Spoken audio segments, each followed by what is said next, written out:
Ya, kembali kita lanjutkan dialog kita. Saya kembali ke Pak Maru. Pak Maru, kalau kita sudah melihat tadi berbagai argumen dan juga kita melihat pernyataan dari KPU juga bahwa permohonan pemohon ini tidak memenuhi syarat permohonan.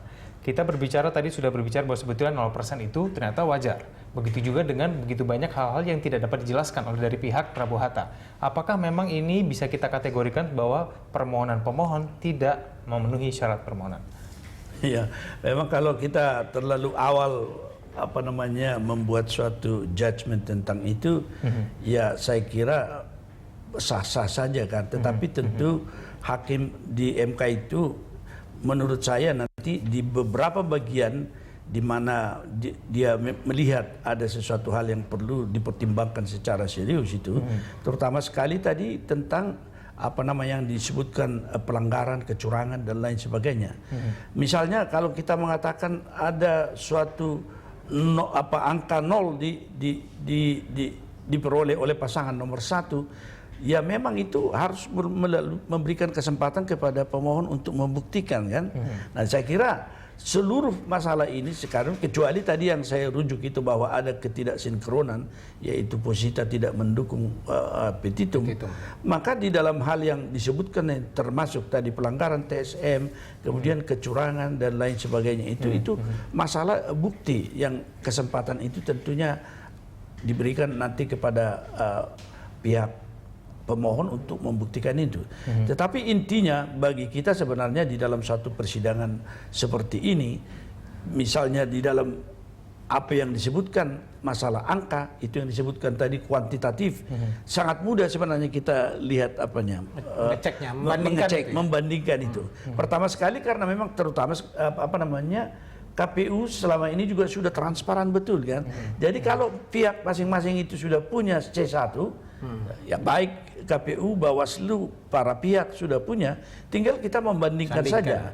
Nah, kalau dikatakan seperti tadi itu 0 dia di satu TPS, persoalannya apakah memang dia yang disebutkan saksi itu, yang disebutkan keluarga, kokoh dia untuk memilih itu menjadi masalah.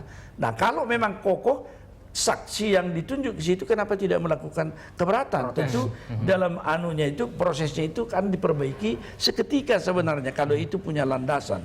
Nah, oleh karena itu kalau keseluruhan masalah ini adalah masalah siapa mendalilkan, dia harus membuktikan seberapa jauh dia nanti mampu ini dengan satu bukti-bukti yang sah.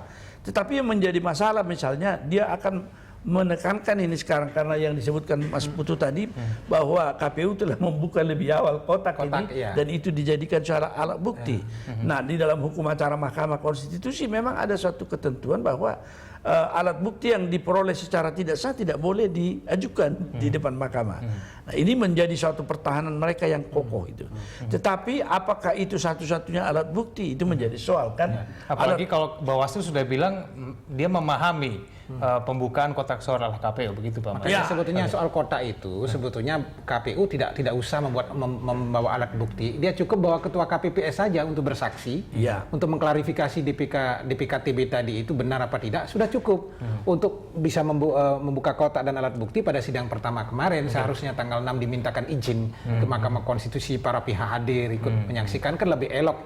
Jadi tidak membuat lubang baru untuk ditembak begitu di persidangan. Nah, kalau misalnya karena itu ada keraguan nanti daripada pihak pemohon, disitulah fungsi daripada Bawaslu. Biasanya Mahkamah Konstitusi sangat mendasarkan diri secara objektif karena dia melihat Bawaslu lah yang nanti mampu memberikan informasi dan data yang sangat objektif. Baik. Kita akan lanjutkan lagi dulu kita di segmen berikutnya, pemirsa. Kami akan kembali sesaat lagi.